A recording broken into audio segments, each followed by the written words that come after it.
Good evening, everybody. Welcome back to League of Europe for what will be the final race on the PC platform on the 2021 game. And it's a track that is more accustomed to hosting the first race of the season rather than the final one. Welcome to Albert Park for round number 9 here, the Australian Grand Prix. My name is Luke Etheridge, and it's been a while since we've seen any of the PC action. Unfortunately, last week's race at Bahrain was curtailed due to a low attendance, and they have taken a decision, has Jade called the league owner, to suspend the season after this race, which means we have seen the championship battles decided. Kango Kod's consistency has secured him the championship, as we get the standings up on screen for you now. He is on 135 points. Bogan second on 86. RJW Videos has done a fantastic job to get himself into third. J. Cole, Marcus Towler, Bloodwinds, Velho, Rafa, Merckx, Miami rounding out the top 10.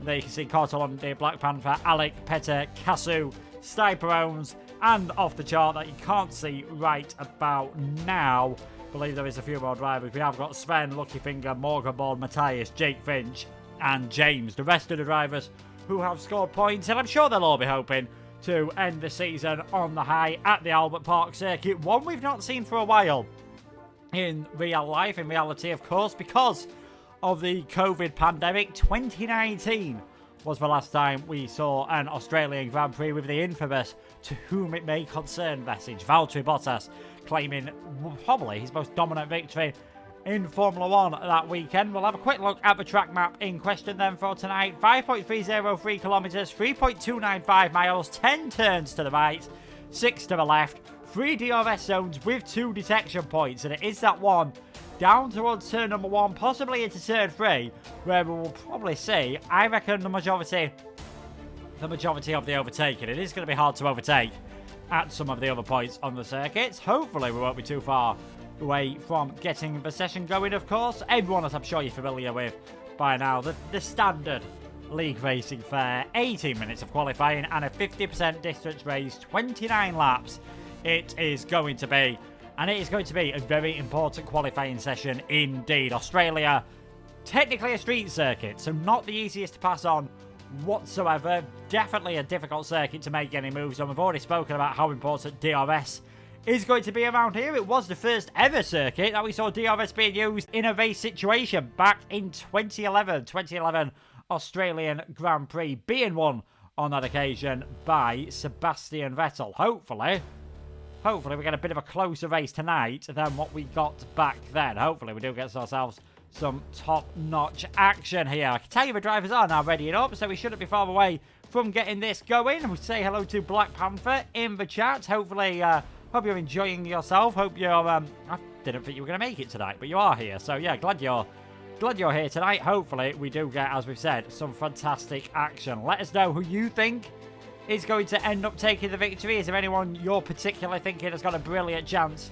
of taking the win? Apologies if we're having a few issues with the stream. The internet does seem to be dropping every now and then, but fingers crossed as the night goes on it fixes itself and it doesn't cause any too major problems. We haven't spoken about another element which can also happen around this circuit, which you're a lot less likely to get at Bahrain, but they did actually see a bit of yesterday on Thursday at Bahrain, and that is the weather. Melbourne being quite famously known for having 4 seasons in one day on quite a few occasions. We've seen some wet F1 races around here. I think 2003 they had some wet weather at the start. 2010 famously, who could forget the 2010 race, Jenson Button's first win for McLaren, expertly, as Jenson always did, in interestingly wet conditions, impressively putting his way through on a set of slick tyres, whereas many others skidded off. We did see Lewis Hamilton and I think Mark Webber come together in that race. The Australian not really having a home race to remember, and I think, like a lot of Australians, has never really done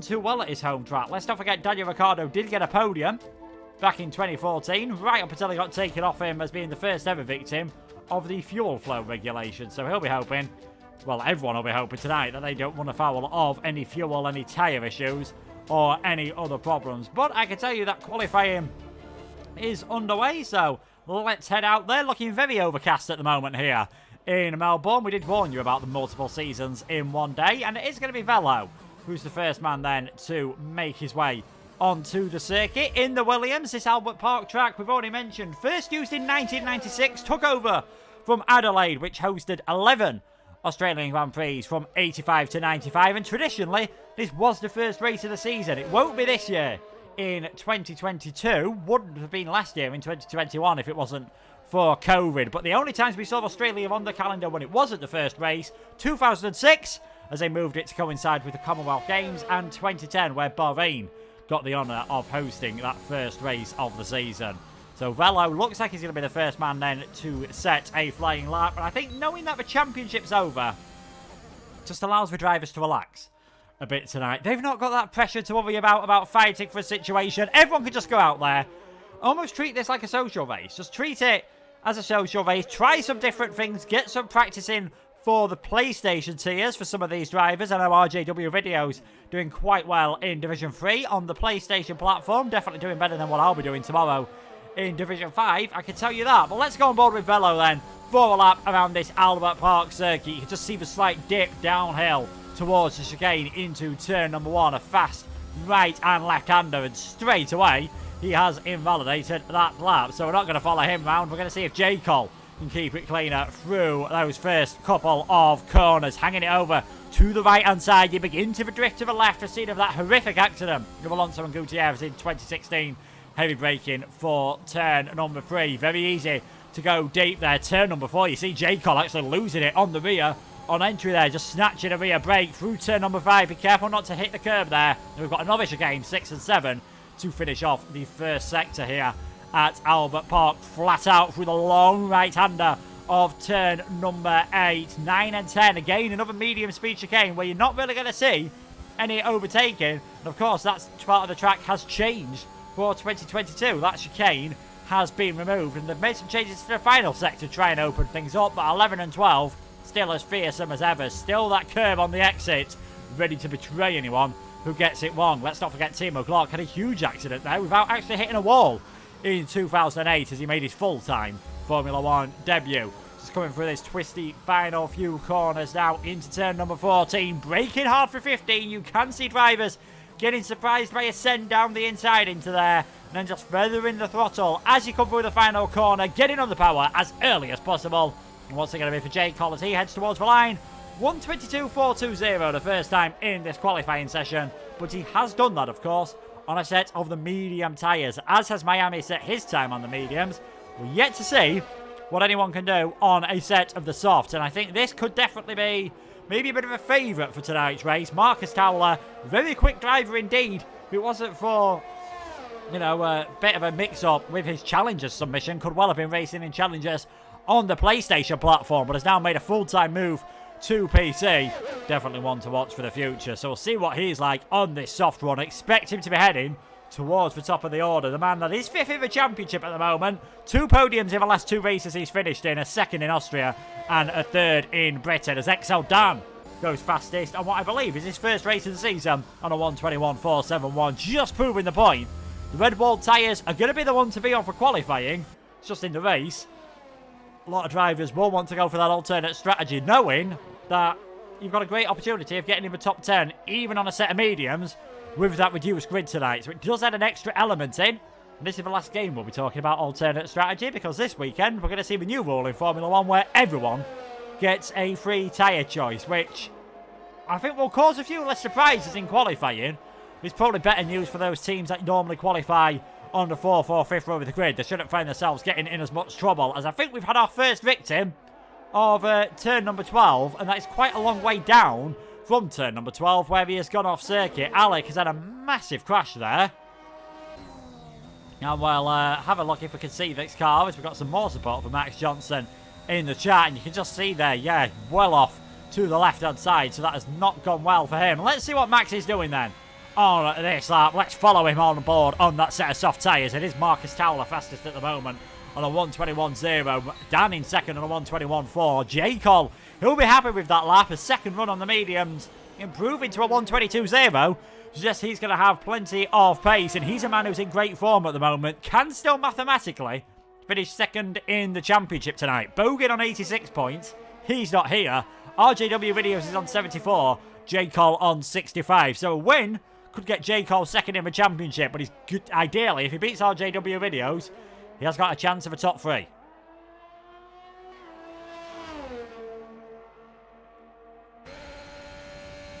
Alfa Romeo, well, the Ferrari engine in the Alfa Romeo, roaring its way through as Max takes just enough curb there.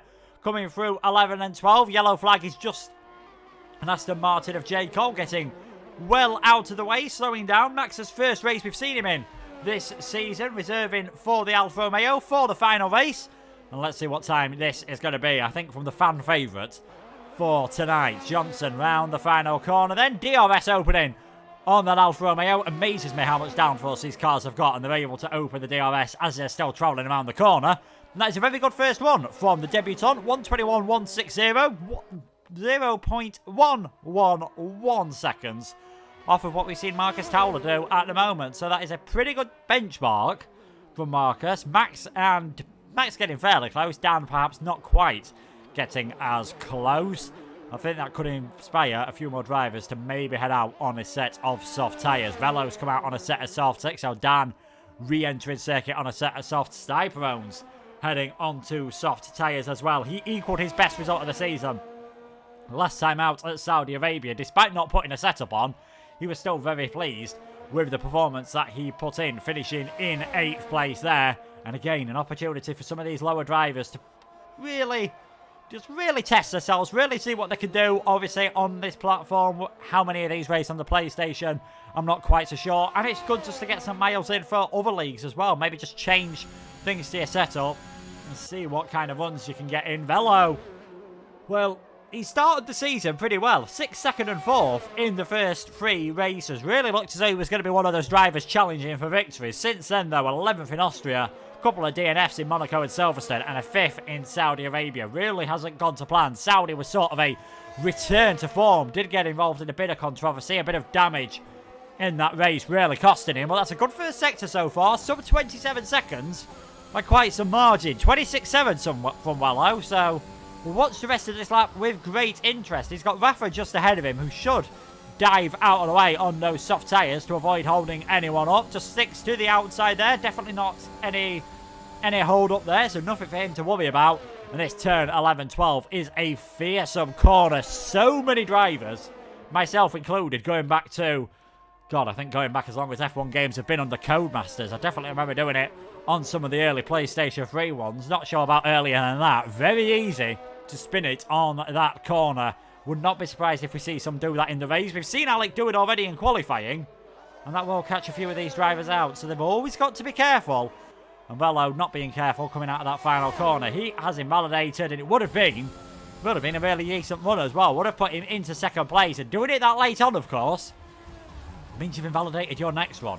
So back to the pits it comes from Welho. Yet to get a clean timing. Looks like Stiperones sees another one that's invalidated. So we're not going to be seeing any improvements from him. Miami just heading around at the moment. 5/10 of a second up. This is his first lap on the soft tyres. Aston Martin, they'll be hoping to carry on the streak that they've got, that they've had all season. Every race the Aston Martin drivers have competed in, they've scored points. J. Cole, that's every race this season. Miami did miss the Austrian Grand Prix, but they've both improved as the season goes on, and I think they'll be really happy with how they've done. They are second in the Constructors, and that is still a battle that is on as well. 95 points for Aston Martin, 91 for Ferrari. And with the attendance tonight, that does look like the only 2 teams that are really in that battle. So 4 points between them could be one to watch, and it is advantage Aston Martin at the moment as Miami comes towards the line, puts himself into 4th place. XL Dan has now gone fastest on a 1:21.037, 12 thousandths of a second ahead of Marcus Towler. And the Mercedes driver has just started his hot lap. Who else have we got on a hot lap at the moment? XL Merckx was a race winner back at the French Grand Prix. Brilliant performance in the wet conditions there. His only podium. Perhaps Saudi was his best race we've seen since then. Just made a mistake though, coming through turn number 22. Very similar to what we saw Mick Schumacher do in the Saudi Arabian Grand Prix. Merckx falling victim to that part of the circuit, as so many others have done, and as so many others will do in the future. 8/10 of a second up at the moment. This is more like it. Would put him into 5th place for now. Rafa's just gone up into 4th on a 1:21.373, but I've got to feel like there's more from Merc to come through this final sector, just a bit deep into turn number 13. The car and the front tyres not wanting to bite onto that apex, so scrubbing a bit more speed off than he would have ideally liked through 13. That compromised his run through 14, but it still looks like a very decent lap for the French Grand Prix winner. J. Cole takes provisional pole position. You can see there, Merc shook himself up into 4th place. Marcus Towler, he's ditched his lap. He comes into the pits, so we're not going to be seeing any times from him. We've got a yellow flag, and that is Black Panther, who has retired from the session then. Black Panther's lost it coming out of turn number 1. 8th is the best he's going to do. And now that we've got 2 drivers out, this is a really big opportunity for those lower down the order, like RJW, like Cyclones, like Wellho. They can get into the top 10 on a set of the medium tyres, as Robin has joined the session. So that's a 13th driver we've got. Maybe just spoke a bit too soon. Good evening, Jess. Hope you're enjoying yourself. Hope everyone at home is enjoying this qualifying session. A third of it still to go. J. Cole, the only man, as we've got a random Haas tyre there in the middle of the track. J. Cole, the only man to have managed to get himself into the 1 minute 20s at the moment. Max Johnson, I think, is just backed off on this lap. He'll be heading back to the pits. That low fuel sign, very much doubtful he'll be able to get another lap out of that car. So back into the pits he comes, not managing to get a clean run on that occasion. 5:25 remaining though. J. Cole, Dan, Marcus Towler, your top 3. Then an Alfa Romeo 4-5 with Merc and Max Johnson. Raffer in 6th, Miami in 7th, Black Panther in 8th, RJW Videos in 9th, the only drivers to have set a time. Sniper Owns is in 10th, Alec has crashed out. We just had Miko Hautajoki join the session. XL Wello yet to set a time, and Robin yet to set one as well. So still a bit of time. It's going to be basically one-shot qualifying for those a bit lower down the order now with 5 minutes to go. I missed one-shot qualifying. FIA, if you're listening. You want to make any changes to Formula 1 in the future? I think that could be one shot for the final, for the top 10 would definitely spice things up on the grid. So, the question, seeing as we've got 5 minutes to go, what changes would you make to the F1 race weekend to try and mix things up a bit? Sprint races have been done. They've been not exactly the most well received. So what changes would you make to the weekend format to just try and maybe spice things up and mix the grid up with, you know, whether it's shorter races, longer races, bringing back refueling, different tyre strategies? Let us know in the chat if there are any changes that you would do. I know a lot of leagues do go for compulsory 2-stop strategies, which can always cause a bit more fun and games. Track quite quiet at the moment. A lot of drivers just making their way round on out laps. It looks like Robin is going to get at least one shot. Should have 2 with that Bottas helmet, of course, for joining later on. A reverse grid. Wouldn't mind it in like some sort of sprint race, like Formula 2 style.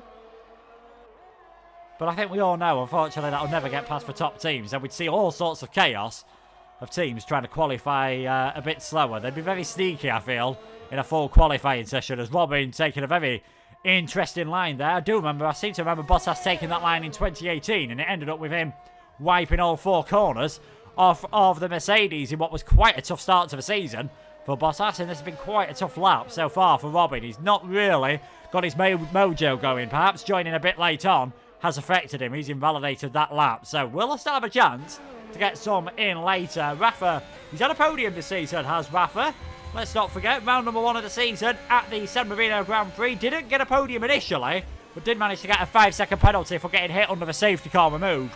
And that's his best result of the season. He's always there or thereabouts, though. In the points is the Haas driver, currently 8th in the championship on 38 points. Tied with Merc, so that'll be an interesting one to watch out for. Not too far ahead of Miami either. Quite a big gap up, though, to Wellho on 51 points.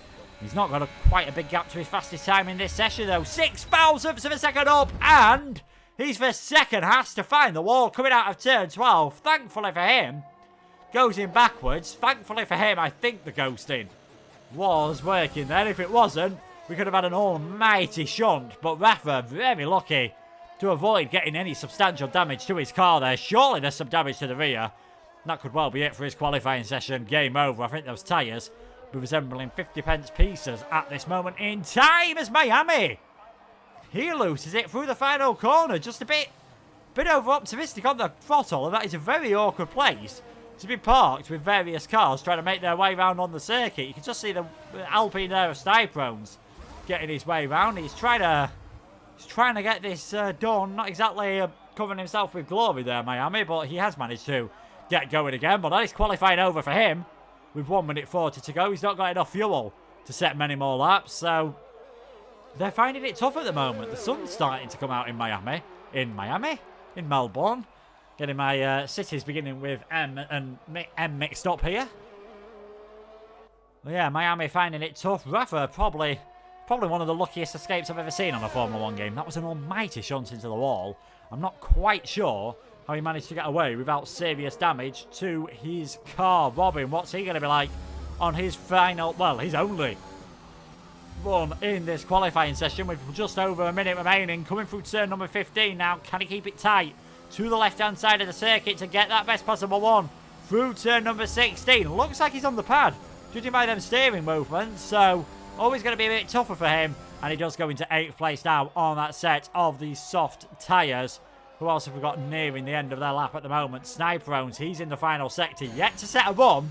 Notice that will get him ahead of Black Panther and RJW videos, as long as he keeps it clean, but I'm still surprised not to see a few drivers just trying the medium tyres here, because to keep it clean, getting the top 10 could have a big advantage in the race. Stifros comes across the line, ends up qualifying in 8th position. Now, who I forgot who's near the end of their lap? J. Cole then, 45 thousandths of a second up for the Aston Martin driver.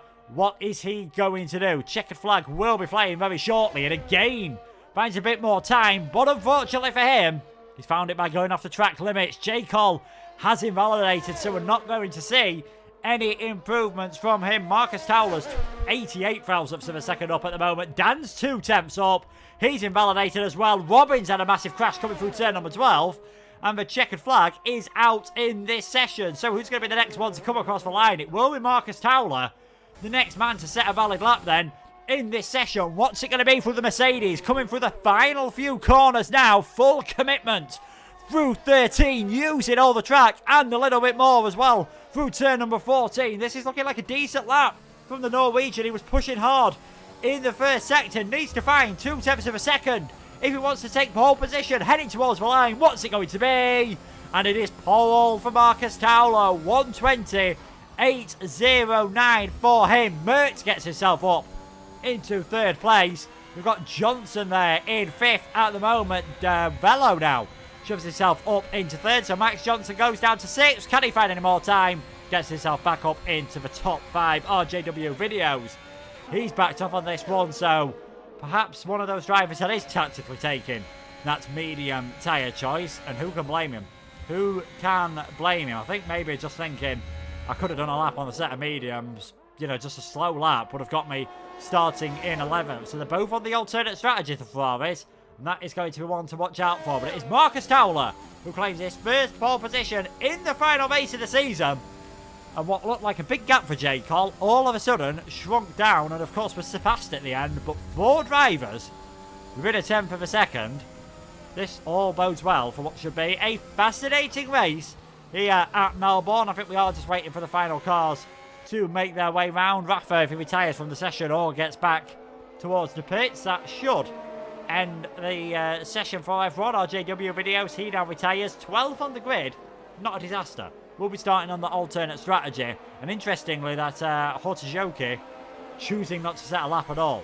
Choosing just to start from the back to see what he can do on this alternate strategy. Very interesting tactics indeed in this qualifying session here in Melbourne. But it's Marcus Towler on top, J. Cole in 2nd, and Wello in 3rd position. Merck showing that form again in 4th, Matt Johnson in 5th.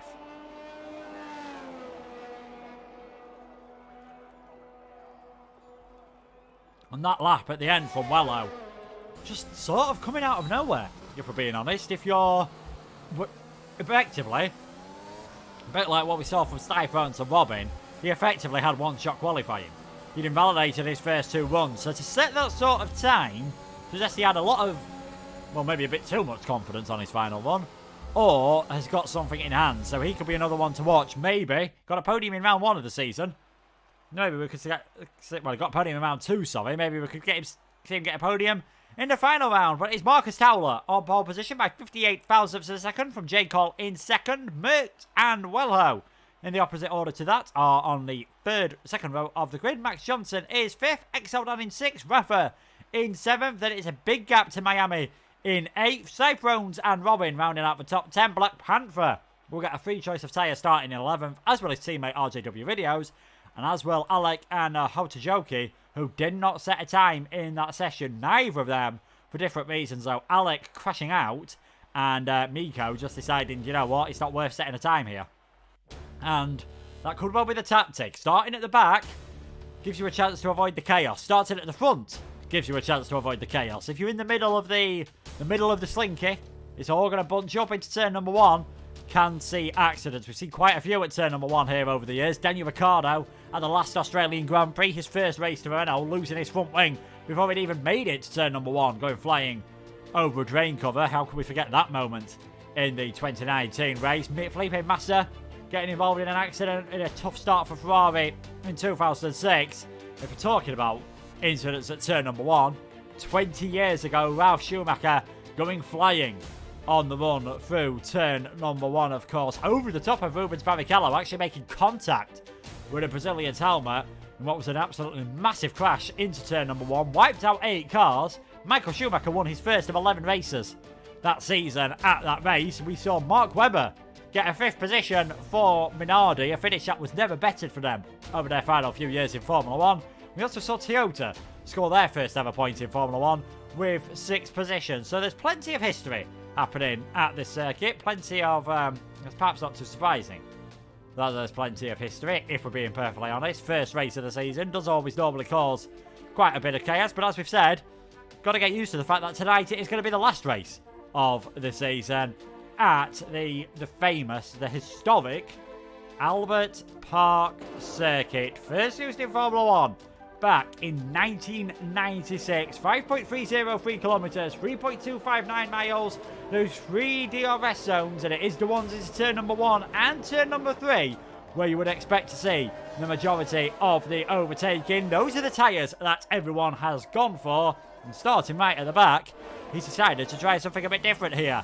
Has Hotajoki, who can blame him, starting on a set of the soft tyres. He's going to have to make some moves at the start of this race. How successful those moves are going to be, we'll wait and see. But I do know him. He is a very, very fast driver. So one to watch, maybe. Just trying to get back into things on the PC side. I believe he is more well known for driving on the Xbox side of things. So trying to make that transition over. We've seen others do it famously. Jake Benham's done a fantastic job, but since coming over, obviously, we'll go back up to the top of esports. Shanaka Clay, former Xbox driver, and now we're going to see Tom Manley, the Shadow, as you would know him, of course, driving in the Challengers. Got to the top there. And now he's transitioning over to the PC as well. So we'll see what Miko can do from the back of the grid. We'll see what Marcus Towler can do from the front. He is on pole position. Neither of the front 3 drivers have won a race this season. The 2 people who've won most of the races this season, being Kango Kon and Bogan, aren't here. We've only got 1 race winner on the grid, and that is Exal Merckx. He is in 4th place. His teammate, Max Johnson, is just behind him. What can he do on his debut? Dan also debuting on that 3rd row of the grid. And what can some of those drivers do on the alternate strategy? RJW Videos, he's had 1 podium this year. Apart from 1 race, he's finished on the top 5 on every single occasion. He does that today. He's going to have an absolutely storming drive from the back of the grid. We're waiting now for the final drivers to get into their grid slot. Sniperone's in 9th place to final 1. Now we wait for the lights to come on and we'll be able to get this Australian Grand Prix on the way. They're not going to be held long whatsoever. 5 lights are on. They go out and we're underway for the Australian Grand Prix, and it's a good start from Marcus Towler there, straight away able to get ahead of J-Kel. Velo's had a bit of a bad start, so Merckx down the inside into 3rd place, but it is Towler, J-Kel, Merckx, Wello, Dan, Johnson, Rafa, Styrones, Robin, Black Panther, the top drivers as they come through. the first few corners as slipstreaming begins into turn number 3. Johnson there, all over the back of Dan, trying to make a move in these first few stages. DRS not activated until later. Merckx having a massive moment there. He's still sliding all over the place. I think very lucky there. I wonder if there was some contact with him and Wello. He was really finding it quite difficult to keep himself pointed in the right direction, but I think he's got away without any damage. Miami's had a bit of a bad start. He's dropped down the order. I think we're going to see him lose another place here. Down the inside goes Hortojoki, just giving up at the end there. Perhaps realising he wasn't far enough alongside to pull that move off, but a fairly clean first lap of the race. Seen a few battles as well, and I think we're still going to see some here because Miami... Seems like Miko's got plenty more pace than him, and it seems like Miko is soon just be able to storm past him on the inside in that Red Bull. 12th place. Thank you very much. No, Miami holding it off round the outside. A bit of wheel bagging. I'm very surprised that the Red Bull driver, who seems to be driving around with no helmet, not the smartest thing in the world as Max Johnson. The fans, the chat will be devastated. Max Johnson spun it coming through the final corner. Has he got any wing damage to his car? Seems to be on his way to the pit, so can only presume there is some damage, and he has retired from the session at the end of lap number 1. So we're down to 13 runners in this race, and the leader's coming under all sorts of pressure, as that is Robin, who is around at turn number 2 at the exit there, is able to carry on. Miami having a right ding-dong here all of a sudden with Alec round the outside. He's pulled that one off at turn number 4. Great move from Miami. Gets himself, into the wall. Alec into the wall, and I don't know what they're building this Haas suspension of, but I've got a funny feeling it must be adamantium, because I've no idea how Rafa didn't retire in qualifying, and I've no idea how Alec didn't get at least a bit of front wing damage there. Really slamming it into the wall coming through turn. Well, it was sort of half the exit of turn number 4 when he started losing it, and then fully lost it into turn number 5. Hopefully, though, he'll be able to carry on. The more the merrier in this race, and I know it doesn't really matter too much in the championship, as we have now seen the main championships being sewn up, but let's not forget, top 12 drivers get points here. It's a very similar scoring structure to the F1 as well. We've had a crash there, and that's Robin coming through turn number 12, and I'm surprised that has not caused a safety car, and I think a few drivers will be very glad it hasn't caused a safety car, because they were just making their way past the pit entry when that happened. J. Cole really starting to put some pressure on Marcus Towler at the moment. DRS is activated now. First time they'll be able to use it is on the run down towards turn number 13, coming out of 12, as that is Rafa, who's now had a spin out of turn number 2. He's able to continue. Sniperons must have had some trouble as well. Didn't see where he dropped down the order, but he is now in 11th place, and Alec has had to come into the pits.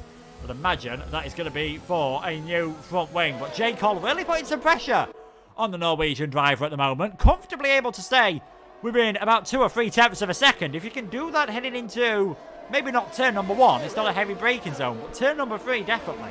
If you can get close there is going to be an overtaking opportunity, as I think Rafa's just cooked his rear tyres at the moment because he's spinning around all over the place, facing the wrong direction.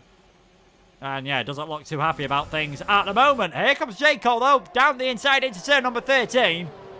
Normally, if you get an overtake done there, it suggests you've got a serious pace differential over the car in front. So well done for him, getting himself up into the lead.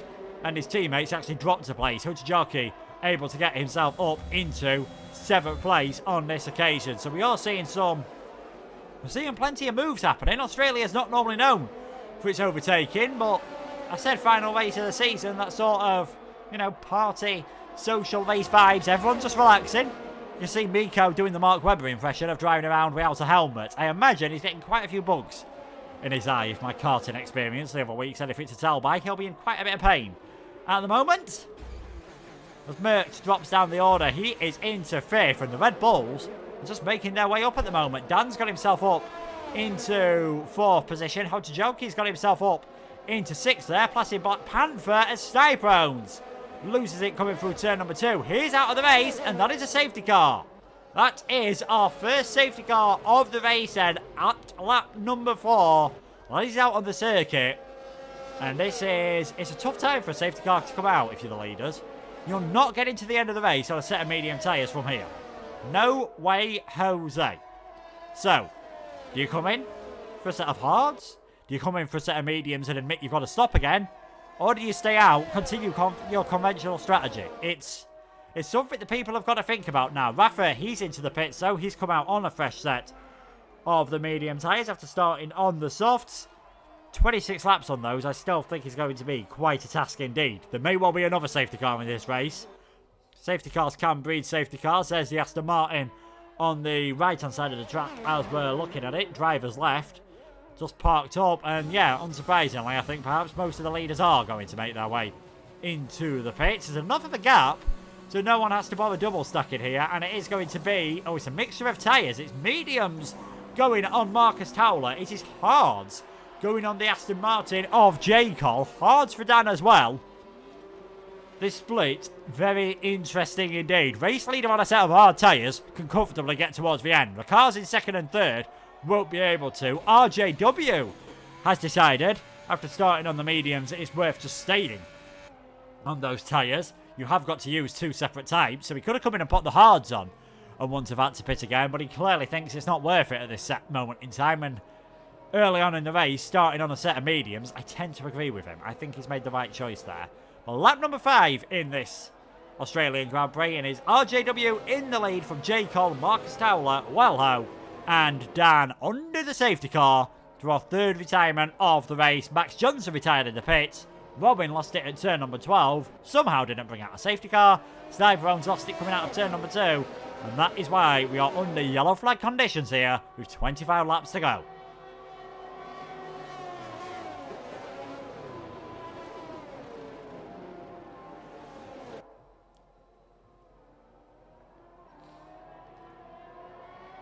The field has already bunched up. It is going to be a while though before we do get back to green flag running. I imagine at the earliest it's going to be lap number 6, but Rafa's only making his way around turn number 4 and 5.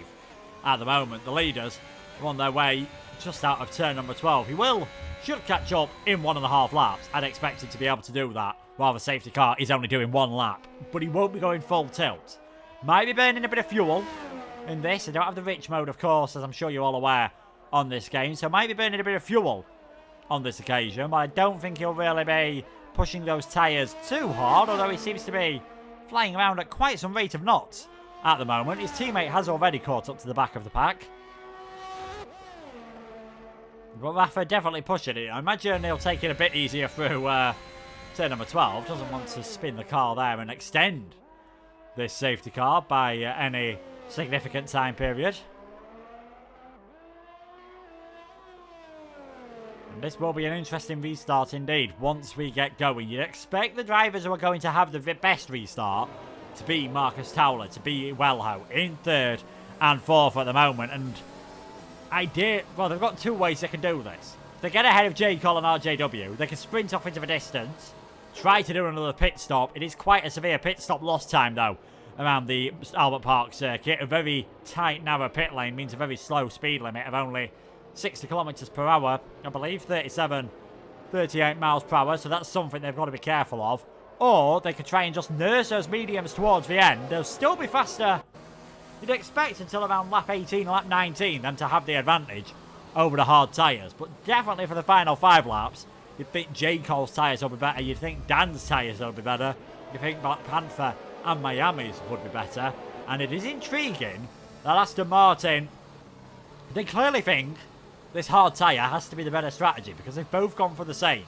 If you had any doubts, when you communicated, you'd say, right, you swap over, you put those tyres on, you put the mediums on, I'll put the hards on, or vice versa. They've both gone for the hards, so clearly no confidence on those mediums getting towards the end of the race.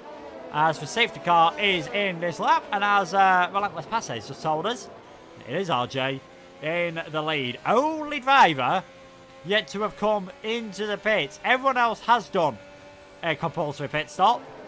RJ still yet to do so, but he's still got plenty of life in those medium tyres.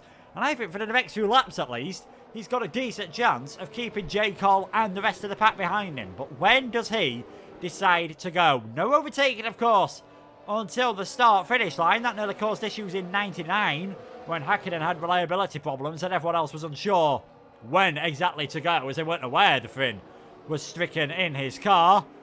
When are we going to see the F3 driver put the hammer down, leaving it quite late? Still coming out the final corner, yet to go for it, and there we go. We are back to green flag action then, and a perfect restart for RJW. J. Cole caught napping there, and this could give Marcus Towler an opportunity to send one down the inside into turn number 1. It's a very tough place to overtake there. J. Cole gets a bit swivelly on the curb. He's not going to lose one place. He's going to lose at least 2 and might lose another one. Here comes Merck trying to get round the outside of the Aston Martin driver. Those hard tyres have got no grip whatsoever in these first few stages. Hutajoki manages to get past XL Dan as well. So it's RJW retaining the lead. Marcus Towler up into second, back into the net lead of this race. Wello in third, but Marcus becomes the first driver to pick up a penalty. That will cost him later on. Merckx in 4th position. Look at Marcus Towler. He's going to go for the lead down the inside here into turn number 9. Not a conventional overtaking point, but he's made it work. He now leads this race. And it is crucial for him that he can build that gap now above of all these drivers. Already got a 3-second time penalty. We will see more. There's no way he's going to be the only driver to get a penalty in this race, judging by the amount of invalidations we saw in qualifying. As well, looks as though he's thinking of one. A bit of a late lunge down the inside of RJW, and just not able to get the car stopped in time, just not able to get turned in and off. And that is the Williams driver staying in 3rd place. He'll be happy with how this race is going. Wello look on for his best result since the 2nd round of the season, and who knows if he can get ahead of RJ quick enough. Looks like he's going to get this done down towards turn number 1. Briefly used all his deployments he's allowed on a lap there, even though he has got plenty left in the battery. There is a certain amount you're allowed to use each lap, as he now picks up a 3-second time penalty. These lead 2 pushing hard to work through the pack. Maybe, just maybe, pushing a tiny bit hard, as the next car is going to start putting the Ferrari under pressure. The winner of round number 2 of the season. A dominant victory, arguably one of the most dominant we've seen all season at the French Grand Prix. What can XL Merck do in this situation?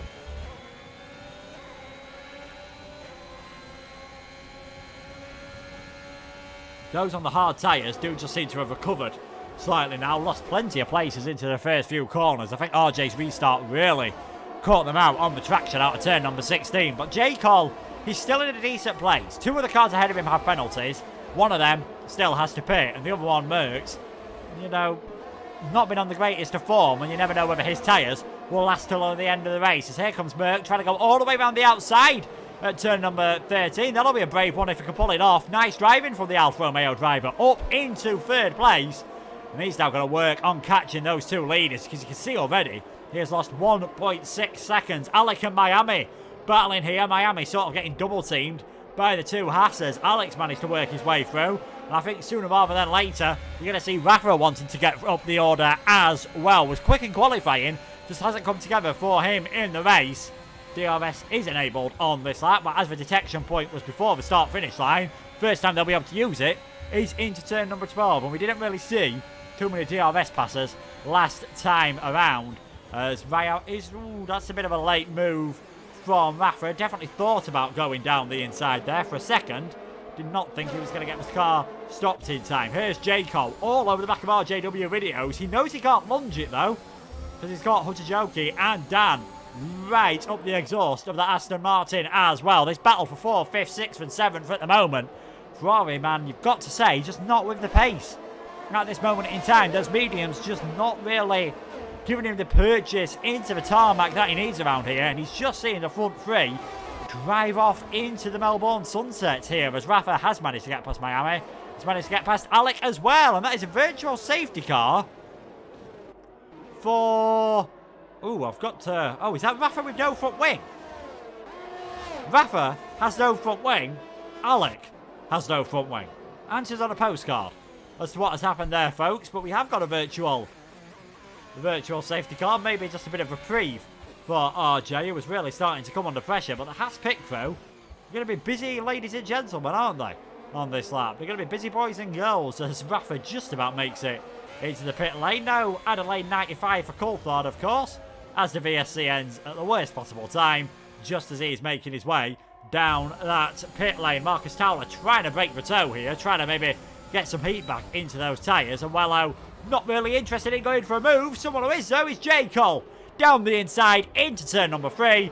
No doubt those hards are now up into temperature, and that is the Aston Martin driver in 4th place. Definitely on for a chance at a podium, maybe even a victory. 3rd place, the best result we've seen from J. Cole all season. He got 3rd in Austria, he got 3rd in arguably controversial circumstances at Monaco. He got 3rd in Saudi Arabia as well. So 3 of the last 4 races, we've managed to see him get onto the podium. Can he make it 4 out of 5? Could he end the season on a high with his best result of the season? And the 2 debutants in the Red Bull are putting in good performances at the moment. Miko is in 6th, Dan behind him in 7th, really putting the pressure on the Ferrari, but now they're in a bit of a DRS train, so it'll be intriguing to see how RJW Videos does and how long he can keep these Red Bulls behind him, and it will also be intriguing to see when RJ comes into the pits. Next few laps, if he's going for a set of hards, as it's very clear, he's just not got the grip in that Ferrari at the moment. As a big moment out turn number 14. And Miko says, thank you very much. I will take that 5th position all day long. And I think we could see a battle for the lead soon. Wello is really closing on the back of Marcus Towler, who's having to drive some interesting lines down the straight to just try and break that slipstream. Wello's going to be forced the long way round into turn number 3. No, he's not, because Marcus at the last minute leaves the door wide open. Thank you very much, he says. I'm into the lead. Black Panthers had a moment coming through turn number 1 at the start of lap number 11. He's now dropped into 9th place. I think he's got away though without any damage to that car. And an interesting fact about Black Panther, he's never done worse in a race this season. 12th in Portugal, 10th in Austria, 10th in Monaco, 9th at Silverstone, 7th at Jeddah. He's improved or done as well as the week before in every single race. Might need something amazing to happen now, because it looks as though he has got some damage on that car, unfortunately for him. He's really understeering into every single corner and taking it quite easy, so might need a bit of a miracle for that streak to continue, but we've had 3 retirements already in this race. Who knows what could happen in the final 18 laps, of course. Wello in the lead, Marcus Towler in 2nd. The man who'll be happy with his loss at the moment, though, is the man in 3rd, Exxon Merckx, looking to become only the 3rd driver to win 2 races this season. Was leading the championship at one point before Kang Ocon began that fantastic run with his only... the only podium that Merckx has got was his victory at the French Grand Prix. He's got no penalties. A lot could depend on how well he can manage those tyres, as Miko Hautajoki really started to put the pressure on the Aston Martin of J. Cole here. Which way is he going to have to go? Round the outside. He's going to attempt it. Has he got enough grip to make it all the way round the outside? Still got a wheel alongside. But J. Cole, great fair defending from the Aston Martin driver. It held the pair of them up a bit. But he defends that place, you'd imagine, for at least another lap. Unless the Red Bull can try something brave into turn number 13. Shouldn't be under too much pressure. Alex retired from the session in the pit lane, that must have been. And Black Panther he's in the pits as well, obviously replacing his front wing. So Black Panther out there on a fresh set of mediums. It'll be close towards getting them towards the end, but I think he should definitely be able to do so. As Hautajoki, we saw this at the start of the race from him. He was really able to follow a lot of these cars exceedingly close through the through the middle sector, whereas a lot of the others were dropping back. Is he going to be close enough to go for a move? No, he's not, and that was the same at the front of the field. And you just saw a bit of a slide there, losing a bit of grip in the dirty air. They're using that braking on the rear to just rotate the car around, to slide the car. Top drivers, they're always on the edge. They're on the limit of grip at every single occasion to get these cars round. And he's doing a fantastic job at this moment in time. And this, though, is going to be a very straightforward pass. Probably the most straightforward he's done for a long time. And that is the Red Bull driver up into 4th. How quickly, if he can at all, can he get onto the front of those drivers up ahead? They've dropped Dan. They've dropped RJW. It's going to be looking like a good race at the moment. Now that we've, no offence to our top 2 in the championship, but now that Kang O'Connor Bogan, who looked to be on a different level, certainly consistency-wise have disappeared, we're starting to see some good racing here. RJ's recovered from those issues earlier on. Dan has managed to finally get back past him, but I think we could be seeing the Ferrari coming to the pits sooner rather than later. Next 4 or 5 laps, most likely, for the Ferrari. Put on a fresher set of soft tyres. Can get himself a fastest lap point, and that will go to anyone who... Oh! Retirement. Rafa's lost it through turn number 3. Will that be a safety car? It will. Second one of the race then. Now, what do you do? If you're the leaders, come in and put on a fresh set of medium tyres. You can get those towards the end of the race. RJ's still in a bit of a tough situation here, but we are now down to 9 runners here as the cars are doing that weird jiggering about thing. Apologies for that. I'm not quite sure what causes that through some of these corners, but Alec leads the session. And we have only got one of the front 4 coming into the pits. That is Mikko Hutajoki. J. Cole follows him in as well. Certainly makes sense now to get rid of those hard tyres. But the Red Bull driver into the pits. Fresh Pirelli's going on. He's got to do 17 laps on those. Shouldn't be a problem whatsoever. As they're pulling off the double stack. Works better now than it did not so long ago. Dan shouldn't really lose out too much ahead of that. In fact, I don't think he's lost out at all. Has still got out ahead of RJ, who has gone for a set of softs. 17 laps, even with a few under the safety car, on a set of soft tyres is a task. It is a mammoth task. The only circuit I can imagine you pulling that off at is Silverstone, possibly, because the soft tyres around there are still pretty hard. And Monaco, just because of how little wear there is at the Monaco circuit. Doing this around here, you know, quite a few medium speed corners. Those softs are going to be crying out at the end of the race. So RJ has either got to hope for another safety car or he's going to be in trouble. That's always the issue if you start on a set of medium tyres. Yes, the alternate strategy can work brilliantly on occasion. Can be an absolutely fantastic strategy to do. But if you're on a set of soft tyre, if you start on a set of mediums and there's early safety cars, kind of in between a rock and a hard place on the strategy. And especially at that point, he either could have come in for another set of mediums, knowing he'd have to pit again. Come in for a set of softs, knowing you'd have to pit again. Or come in for a set of hards, knowing that you don't have to pit again. But you are going to be so much slower than the rest of the pack. So that safety car, probably bad news for RJW. And bad news, you'd say, for the top 3. Because they all stayed out. Mikko came into the pits, as did everyone behind him. He's on 9 lap fresher tyres than the 3 lead cars. And 2 of them have a penalty. All he's got to do, get ahead of Mert. And with the tyre advantage, with the pace he's shown so far in this race, I think Mikko is definitely going to be able to do that. It's been a wonderful performance from him so far. He's made some fantastic overtakes in this race. Started at the back of the grid. He's already gained 10 places. I think he's going to gain a bit more, as now RJ's strategy starts to make sense. You only have to do 1 racing lap on that set of soft tyres. Well, 1 lap. Doesn't even have to be a racing lap. He's done that. Into the pits he goes. Fresh set of mediums. Loses out only 1 place on track position. Very smart. Very smart from RJ. I apologise for not realising that you would be doing that. Definitely the strategy that makes sense at that moment in time. It's going to be close with his teammate, but I think RJ will get out ahead. The 2 Ferraris at the back of the field.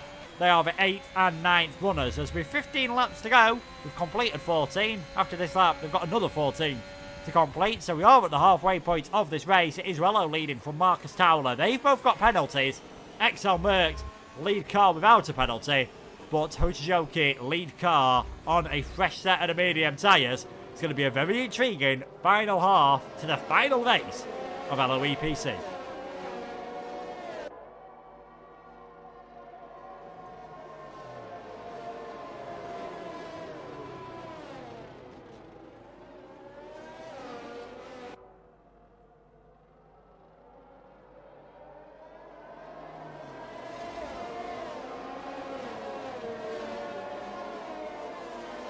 Yeah, final lap under the safety car coming in at the end of this lap. We saw a very late restart from RJW last time around, and that did disadvantage J. Cole and a few of the cars in behind him. So what is Welho going to be doing? How early does he go? He now controls the pace. He decides when to put the hammer down and when to get the final 14, hopefully green flag laps.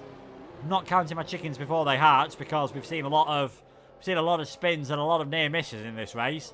What can Welho do? Can he take a first victory of the season? Can he stay on the podium? Even with that penalty, that might be harder than you think. And he is again leaving it quite late to put the hammer down here very slowly. As long as you don't brake erratically, you're really allowed to go whenever you want. And I think now we're going to see the gear go down and implore the throttle, nearly losing it there. And that is going to give Marcus Towler a wonderful run towards turn number 1. Restart then. Not ideal for Wello. He's managed to maintain the lead through turn number 1. Merckx staying in position as well. RJ getting his first penalty of the race. The 9 remaining cars head their way towards turn number 3 for the 16th time in this race. J. Cole's thinking of one all the way around the outside of Miko Hotajoki. Can he pull that one off? No, he can't. The Red Bull, who tried that move around the outside earlier, couldn't make it work. This time, managing to defend it on the inside. Very good racing, very fair racing, as we've seen throughout this race and probably throughout this season. If we're being perfectly honest, it is a shame that we're not going to get any more after tonight. But it's still Wello in the lead. Marcus Towler in second. Merckx a bit further behind then in third. Will that put him under pressure from the Red Bull driver? He was for Hunted just a few corners ago. Can it be the Hunter on the run down towards turn number 13? Let's follow through the fast sweeping chicane of 11 and 12. Does get a better run than the Alfa Romeo driver. No DRS, of course, until lap number 18. And this straight will be the first time they're allowed to use it at the end of that lap. As RJW Videos works his way past Miami, he is up into 7th position with that 3-second time penalty. He wants to keep his amazing form of only being outside the top 5 once this season. He's got some overtaking to get done there, and his teammate, if he wants to keep his streak of finishing higher or as well as the race before, well, to be honest, if the race finished this lap, he would actually finish in 7th place, as that's another 3-second time penalty for Marcus Towler. Only driver on 6 seconds, started on pole position. His chances of a first win are fading away lap after lap after lap as Miami, he's had a moment coming through the first corner, able to carry on though. You can see he's dropped 1 from the start. Biggest loser out of those that's still in the race. J. Cole's dropped 3. Biggest winner is the car just ahead of J. Cole. Miko has gone up 4 positions and he's gone up 10 positions into 4th. And he's looking to make it 11 positions at this moment in time. Might have an opportunity down the inside into turn number 9. He goes, still fighting hard with the Alfa Romeo here. They're going to be side by side coming down towards turn number 11. Surely one of them's going to have to yield, and if they don't, J. Cole's going to say thank you very much. But it is Miko who takes 3rd position, and as things stand, he's in a position to win his first race of the season at the very first attempt. And J. Cole started to put Merckx under some pressure as well. Those two leaders, they've got to work together. They've got to work together when the DRS is activated to try and build a gap. Otherwise, with only 13 laps to go, it's going to be so hard to build that gap, and they have many cars who will overtake them after the penalties, as J. Cole now gets ahead of Merckx as well. Leaders go on to lap number 18. DRS is enabled, and it's Wello, Marcus Towler and Miko, your top 3.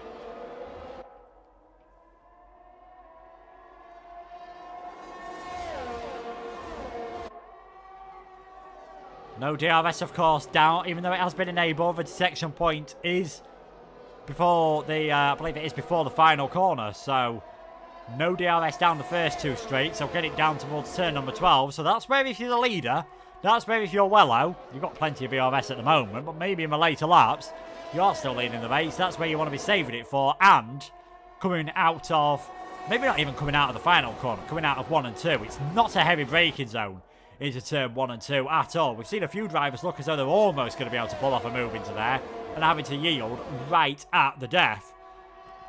Although I wouldn't be surprised if the Williams driver has to go defensive this time. Marcus just losing out in the dirty air, and that could save the Williams driver as Black Panther joins his teammate on 3-second time penalties. And you can just see, not able to get close enough on this occasion. And a man who is struggling is the man who looked in a very good position earlier on. Yes, he's on older mediums and all the cars around him, but Exxon Merckx is now just starting to drop down the order. He's almost outside of DRS range, and as soon as he does that, you'd think Dan would be able to get past him. Maybe RJ as well. So he's finding it quite tough on this occasion. J. Cole sets the fastest lap of the race. We are really in a 4-car train, effectively, for the lead here. And this could be the first opportunity we get to see the lead changing hands since the safety car. Marcus Towler, I don't think he was going to attack it there. I think he's had to go defensive because Miko is going to throw one all the way around the outside. He's still alongside that Mercedes.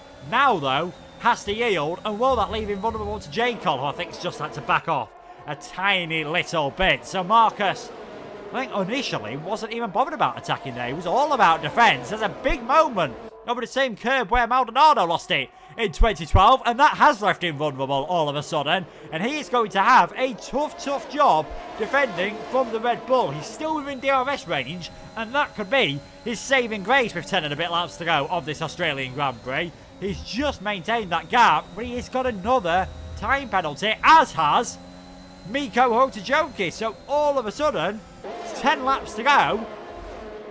As long as he can keep it clean, he doesn't have to overtake anyone. As things stand, J. Cole could be claiming his first win of the season. Only 4 drivers have kept it clean. If we get another safety car, that is going to be hugely important, as Marcus Towler into the pits.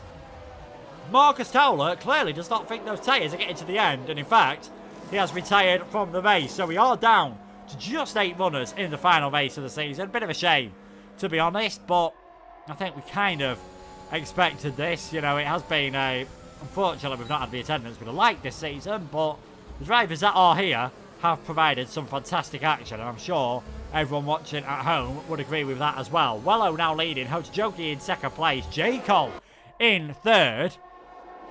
He's on for a podium even if he picks up a penalty, as does Merckx's Dan. As I say that, Merck does pick up a penalty. If only I could predict the lottery numbers with such accuracy. It's looking good for J. Cole. It is looking good. Even if he picks up a penalty, I'd say he's on for a chance of a podium. Dan is probably on a chance for a podium in his first race of the season as well, if he can keep it clean. Miami, he's a long way off the back of Black Panther, so he's going to need to close up. But if the field does bunch up, those are the 3 drivers you'd be putting in a really good position. And as things stand at the moment, the race finished on this lap. Just trying to do the maths very quickly. J. Cole would secure second place in the championship. He would go up to 90 points. Bogan would be on 86. And RJW, with his penalty, he would actually be on 82 points, I believe. So it's looking good for J. Cole to get second in the championship, and it's looking good for Aston Martin to secure second in the championship as well. Looking good, though, for Mikko to secure the victory out on track. The Red Bull driver takes the lead of this race. Wello's going to try and fight back, but he's got no DRS, of course. And that might allow J. Cole to try it all the way round the outside. Bit of contact between the two of them, and that's really slowed Merck down as well. So J. Cole now up into second place. Things are just getting better and better for the Aston Martin driver, lap by lap, as Merck and Dan have managed to merge into some sort of Alfa Romeo Red Bull hybrid there. Hopefully that sorts itself out sooner rather than later. Hopefully that's not a sign of any desync. I think Merck has just managed to get far enough ahead that the game's like, yeah, you can split now, which is good news. Well, Wello losing out in that one. Tried to fight back at Marcus Towler. Maybe that was his downfall, trying to fight back at Mikko Hotojoki, sorry. Maybe that was his downfall, although Mikko has now built a gap. 1.3 seconds. And this is where it gets interesting. This is where it becomes a time trial for the Red Bull driver. Can he, in the final 8 laps of this race, pull that gap out? And it's now 1.4. Only 0.2 of a second a lap he needs, and he will claim this victory. J. Cole's got to try and get his best to get into contact. He's got to try something to stay in contact, but you can see what Mikko's done. He's got the lead of this race, sets the fastest lap. He's on for a perfect 26, if he can carry this on. He's just pushing as hard as possible. Man and machine versus 5 kilometres of Australian tarmac, another 8 times. What can Mikko do? Can he get that gap up to that all-important 3 seconds?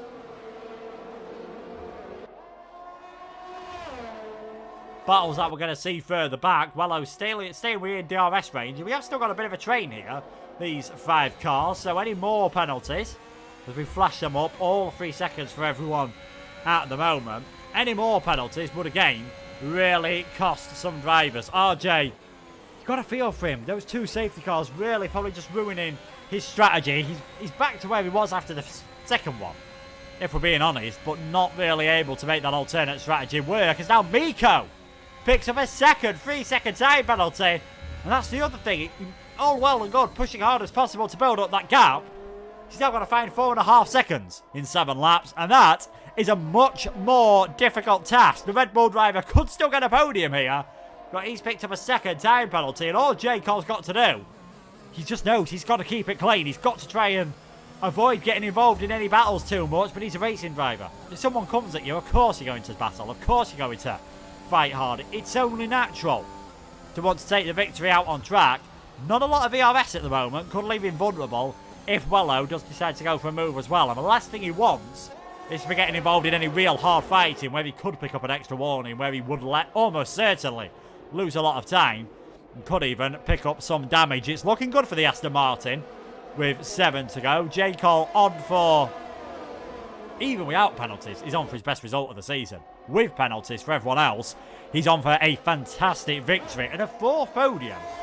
Fourth podium in the final 5 races. This, fair play to him. Fair play to him. He's really worked hard on his pace, I think, this season. For the first few races, it looked as though he was going to be a consistent point scorer. Nothing like, though, the drives we've been able to see from him recently. He keeps it clean at all times, and in a tier which has seen its fair share of incidents, just keeping it clean on penalties. Wello in the wall.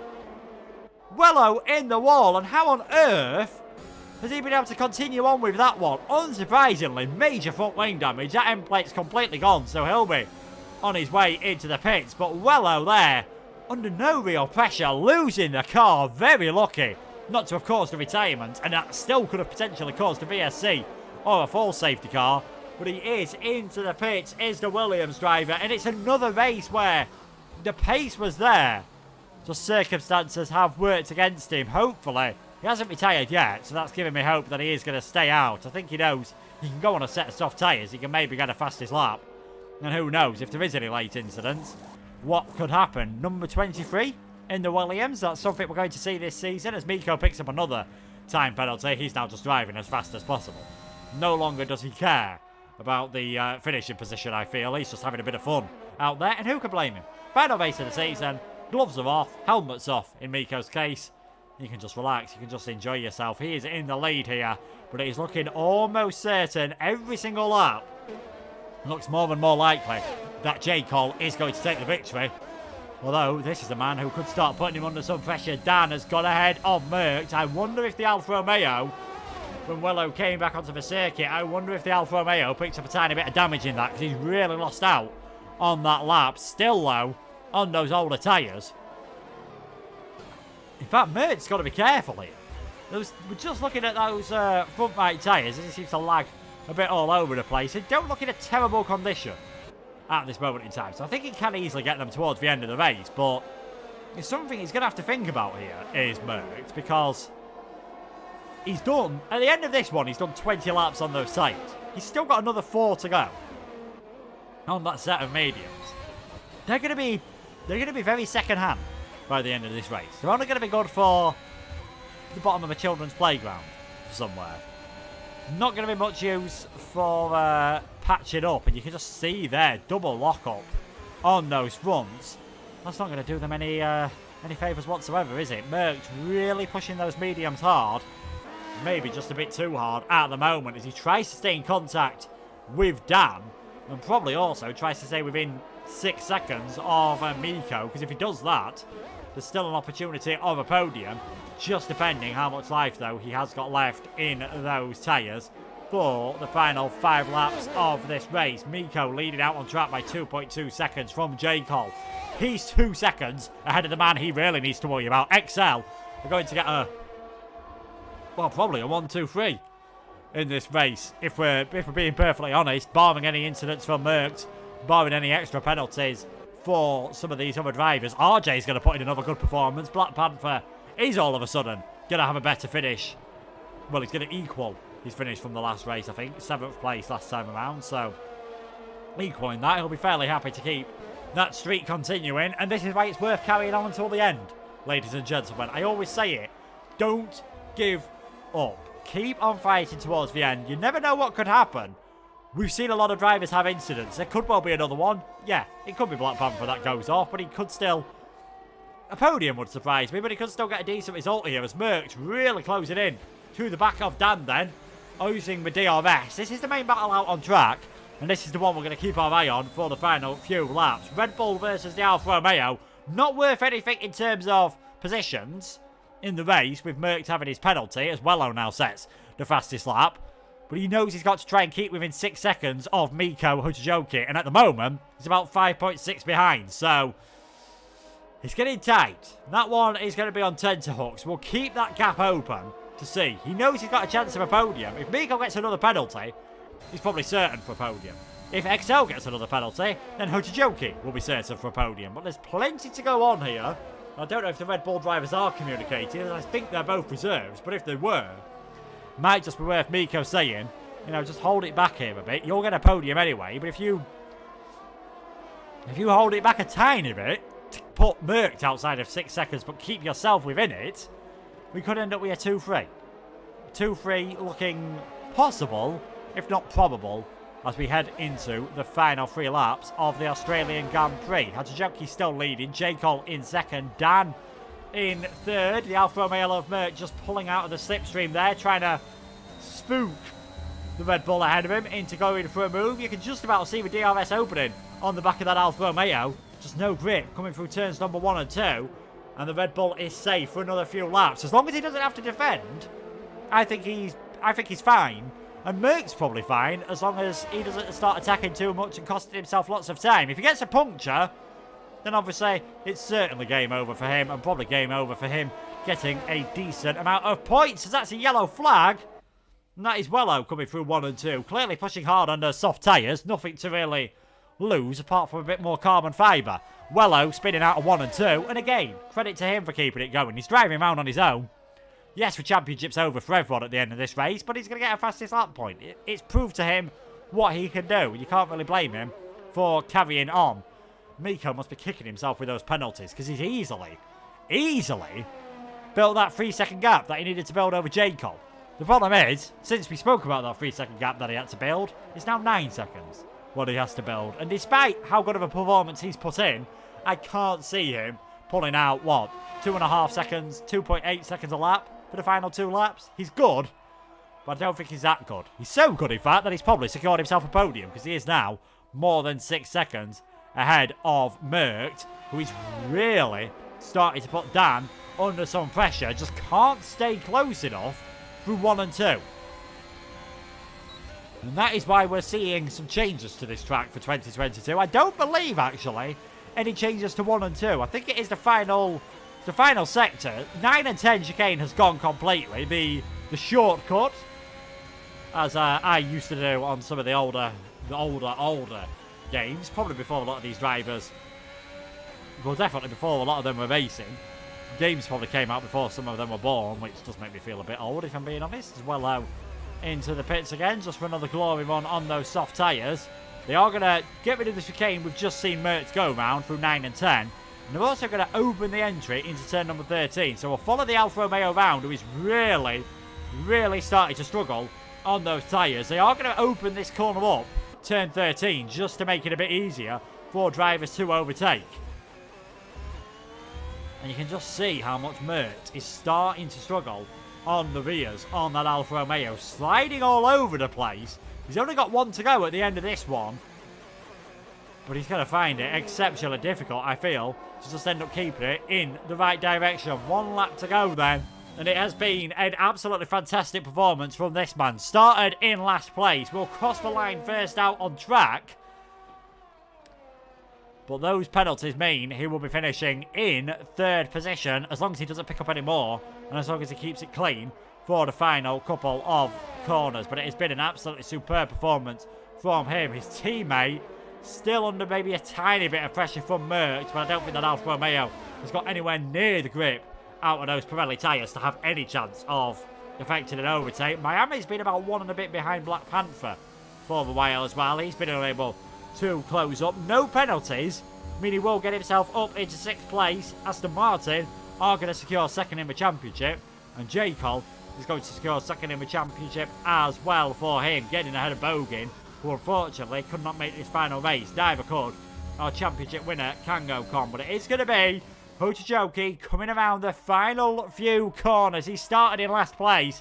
He pulled off some fantastic overtaking moves at this race. Unfortunately though, too many time penalties have cost him. The Red Bull driver around the final corner then to take the checker flag here at Australia.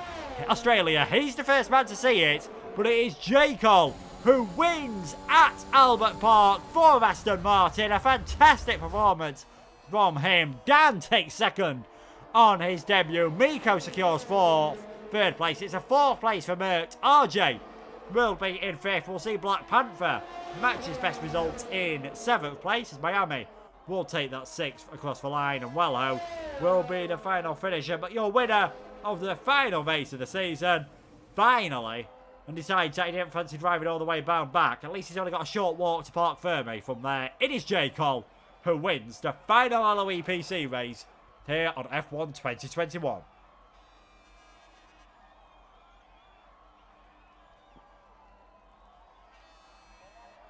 Perhaps even needed, maybe not the pace that he'd have wanted, but certainly a wonderful, wonderful, wonderful job from J. Cole to take the victory here. We're just waiting for Wello, who's gunning it around on the final lap, and who can blame him? We'll see if he is going to set the fastest lap of the race here. I think he's got that at the moment on a 121.919, so he's guaranteed a point either way, and he has just broken that on the final lap. Wello, again, another one that might be thinking what could have been potentially a podium for him if he hadn't have had that spin towards the end of the race. Driver of the day goes to Miko.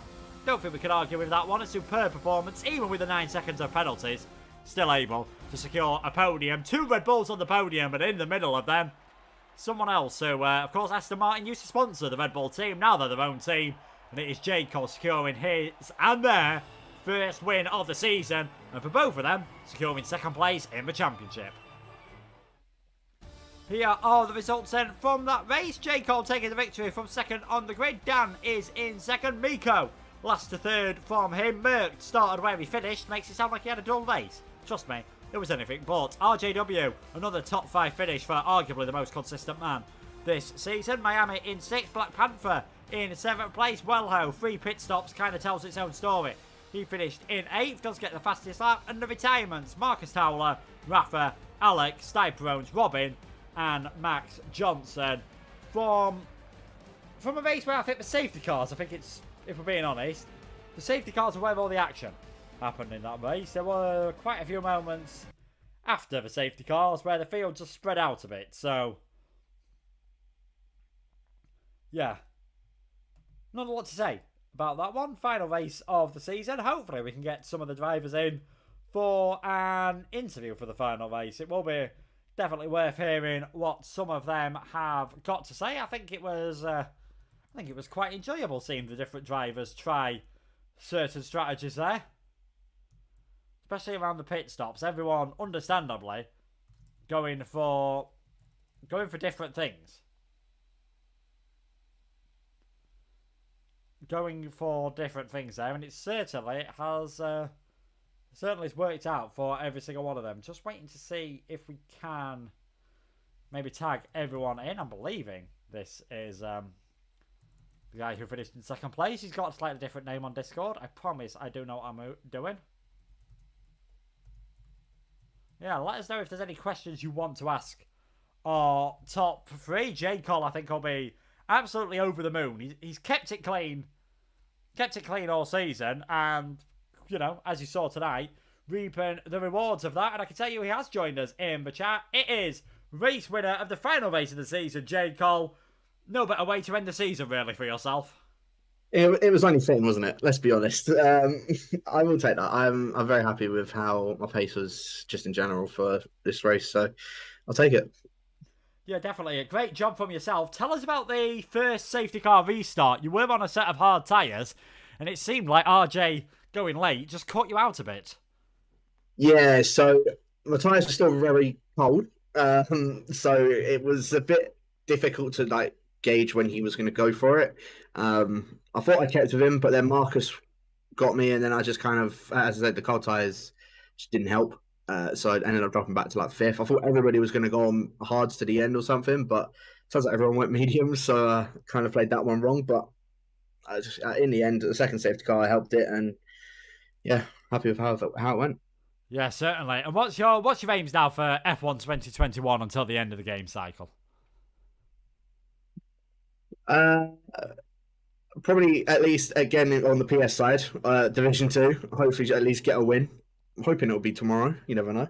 But yeah, I mean, at the moment, I know it's coming towards the end of the game's life cycle, so I'm sort of just looking forward for F1 2022 and hoping, because I'm sure I'll probably get some sign-ups up for it in the next game. I'm hoping it's not going to be as bad as it was this season, but I really do hope that we get a lot more people that do want to try and drive it, because I try and put as much effort in as I can for this league.